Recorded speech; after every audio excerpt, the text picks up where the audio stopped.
Hi, today we are reading Purple, Green, and Yellow by Robert Munsch.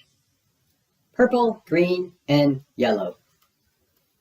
Bridget went to her mother and said, I need some coloring markers. All my friends have coloring markers. They draw wonderful pictures. Mommy, I need some coloring markers. Oh no, said her mother. I've heard about those coloring markers. Kids draw on walls. They draw on the floor. They draw on themselves. You can't have any coloring markers. Well, said Brigid, there are these new coloring markers. They wash off with just water. I can't get into any trouble with coloring markers that wash off. Get me some of those. Well, said her mother, all right. So her mother went out and got Brigid 500 washable coloring markers. Brigid went up to her room and drew wonderful pictures. She drew lemons that were yellower than lemons, and roses that were redder than roses, and oranges that were oranger than oranges. Her mother was amazed. She said, Wow, my kid is an artist. But after a week, Brigid got bored. She went to her mother and said, Mom, did I draw on the wall? No, said her mother. Did I draw on the floor? No, said her mother. Did I draw on myself? No, said her mother. Well, said Brigid, I didn't get into any trouble, and I need some new coloring markers. All my friends have them. Mommy, there are coloring markers that smell. They have ones that smell like roses and lemons and oranges, and even ones that smell like cow plops. Mom, they have coloring markers that smell like anything you want. Mom, I need those coloring markers. Her mother went out and got 500 coloring markers that smelled. Then Brigid went upstairs and she drew pictures. She drew lemons that smelled like lemons, and roses that smelled like roses, and oranges that smelled like oranges, and cow plops that smelled like cow plops. Her mother said, Wow, my kid is an artist. But after a week, Brigid got bored. She said, Mom, did I draw on the floor? No, said her mother. Did I draw on the walls? No, said her mother. Did I draw on myself? No, said her mother. Well, said Brigid, I need some new coloring markers. These are the best kind. All my friends have them. They are super, indelible, never come off till you're dead and maybe even later, coloring markers. Mom, I need them. So her mother went out and got 500 super, indelible, never come off till you're dead and maybe even later, coloring markers. Brigid took them and drew pictures for 3 weeks. She drew lemons that looked better than lemons, and roses that looked better than roses, and oranges that looked better than oranges, and sunsets that looked better than sunsets. Then she got bored. She said, I'm tired of drawing on paper, but I am not going to draw on the walls, and I'm not going to draw on the floor, and I'm not going to draw on myself. But everybody knows it's okay to color your fingernails. Even my mother colors her fingernails. So Brigid took a purple, super indelible, never come off till you're dead and maybe even later, coloring marker. And she colored her thumbnail bright purple.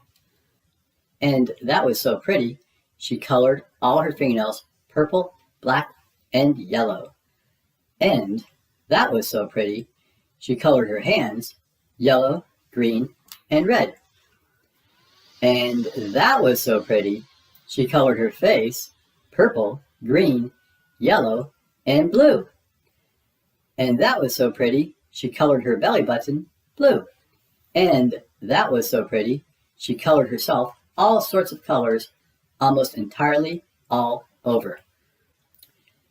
Then Brigid looked in the mirror and said, What have I done? My mother is going to kill me. So she ran into the bathroom and washed her hands for half an hour. Nothing came off. Her hands still looked like mixed up rainbows. Then she had a wonderful idea. She reached way down into the bottom of the coloring markers, and got a special colored marker. It was the same color she was. She took that marker and colored herself all over until she was her regular color again. In fact, she looked even better than before, almost too good to be true. She went downstairs and her mother said, "Why, Bridget, you're looking really good today." "Right," said Bridget. Then her mother said, "It's time to wash your hands for dinner." But Bridget was afraid that the special color would not stick to the colors underneath, so she said, "I already washed my hands." But her mother smelled her hands and said, "Ah, no soap." So she took Bridget into the bathroom and washed her hands and face. All the special color came off, and Bridget looked like mixed up rainbows. "Oh no," said her mother.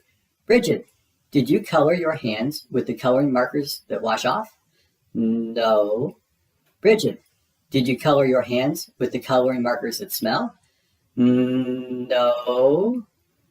"Did you use the super indelible, never come off till you're dead and maybe even later coloring markers?" "Yes." "Yikes!" yelled her mother. She called the doctor and said, "Help, help, help. My daughter has colored herself with super indelible, never come off till you're dead and maybe even later coloring markers." "Oh dear," said the doctor. "Sometimes they never come off." The doctor came over and gave Bridget a large orange pill. She said, "Take this pill, wait 5 minutes, and then take a bath." So Bridget took the pill, waited 5 minutes, and jumped into the bathtub. Her mother stood outside the door and yelled, "Is it working? Is it working?" "Yes," said Bridget. "Everything is coming off." And Bridget was right. Everything had come off. When Bridget walked out of the bathroom, she was invisible. "Oh no," yelled her mother. "You can't go to school if you're invisible. You can't go to university if you're invisible. You'll never get a job if you're invisible. Bridget, you've wrecked your life." "Don't worry," said Bridget. She ran into her room, got the special colored marker, and colored herself entirely all over until you couldn't tell the difference. In fact, she looked even better than before, almost too good to be true. But her mother said, "Bridget, you can't go through life like that. You're just a picture. Everyone will know there is something wrong." "No, they won't," said Bridget. "Yes, they will," said her mother. "No, they won't," said Bridget. "I colored Daddy while he was taking a nap, and you haven't noticed anything yet." "Good heavens," yelled her mother, and she ran into the living room and looked at Daddy. He looked even better than before, almost too good to be true. "Doesn't he look great?" asked Bridget. "I couldn't even tell the difference," said her mother. "Right," said Bridget, "and neither will he, as long as he doesn't get wet." All right, the end. Well, thank you for reading Purple, Green, and Yellow. Have a great day. Bye.